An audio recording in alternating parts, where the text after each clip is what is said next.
थकित को शांति का वचन भाई भगत सिंह के द्वारा सितंबर 18।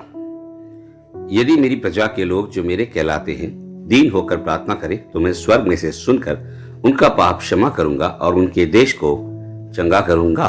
दूसरा इतिहास 7वां अध्याय और उसका 14 आयत।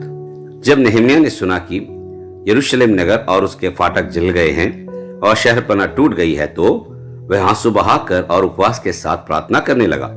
वह परमेश्वर को इस्राएल के संतान के किए गए अपनी वाचा को स्मरण दिलाने लगा। लेवी व्यवस्था 26 अध्याय का 40 से 45 पद तक। पहले तो उसने अपने पापों को, अपने पिता के घराने के पापों को और अपने परमेश्वर की प्रजा के पापों को अंगीकार किया। इन दिनों में बहुत से विश्वासियों की स्थिति नहम्याह के दिनों में इस्राएल के संतान के समान ही है। उनके बीच एक उदास बांझपन है क्योंकि उन्होंने अपने जीवन में परमेश्वर और उसके वचन और उसके घर को उचित स्थान नहीं दिया है। पहला कुरिन्थियों 3 अध्याय 1 से 6 पद तक। केवल जब हम स्वयं को नम्र करते हैं और सच्चे पश्चाताप के साथ परमेश्वर की ओर मुड़ते हैं और पूरे मन से उनका सम्मान करते हैं तभी हम उसकी भरपूर आशीषों को प्राप्त कर सकते हैं।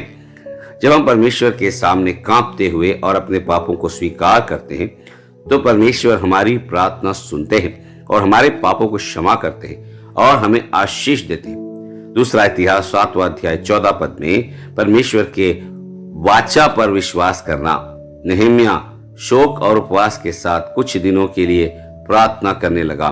जब हम स्वयं को नम्र करते हैं और परमेश्वर से प्रार्थना करते हैं तो हम उसके लिए अपना पहला प्रेम प्राप्त करते हैं। तब परमेश्वर भी हम पर प्रार्थना और मध्यस्थता की आत्मा उंडेलकर हम में कार्य करना आरंभ कर देता है। तब हमारा जीवन पूर्ण रूप से फलदायी हो जाता है। एक बार फिर हमें परमेश्वर का आशीष प्राप्त होता है जिसका हमने आरंभ में आनंद लिया था। जब नहम्याह यरूशलेम को गया और उस नगर की दशा बहुत ही दयनीय देखकर औरों को भी बता दिया। नहम्याह 2 अध्याय 17 पद। काम शुरू होने पर कई लोग सहायता के लिए आगे आए। उसने उन्हें यह भी बताया कि परमेश्वर का हाथ उस पर था। पद 18 में। इन दिनों में भी हमें नहम्याह जैसे पुरुषों की आवश्यकता है जिनके बारे में लोग यह कहने में सक्षम हो सचमुच इस व्यक्ति पर परमेश्वर का हाथ है। जब लोगों ने देखा कि परमेश्वर का हाथ नहम्याह पर है तो वे भी उस काम में शामिल हो गए। परंतु जब सनबलत, होरोनी, अमोनी, तोबिया और अरबी गेशेम ने यह सुना तो वे हंसे और उनका तिरस्कार और निंदा किया। इस प्रकार हम पाते हैं कि जब हम परमेश्वर के कार्य में कोई हिस्सा लेना चाहते हैं तो परमेश्वर के शत्रुओं द्वारा हम पर उपहास और विरोध होना तय है। यह पहला हथियार है जिसका उपयोग शैतान हमें हतोत्साहित करने और डराने के लिए करता है। नहम्याह के समय में ये तीनों शहर के सबसे प्रभावशाली व्यक्ति थे। हम हर देश में संबलत और तोबिया जैसे लोगों से मिलते हैं जो परमेश्वर के कार्य को पूरे बल से विरोध करते हैं। यदि हम परमेश्वर की शक्ति के लिए पर्याप्त रूप से प्रार्थना नहीं करते हैं तो ऐसे लोग हमें प्रभु का अनुसरण करने से बहुत सफलतापूर्वक रोक देंगे।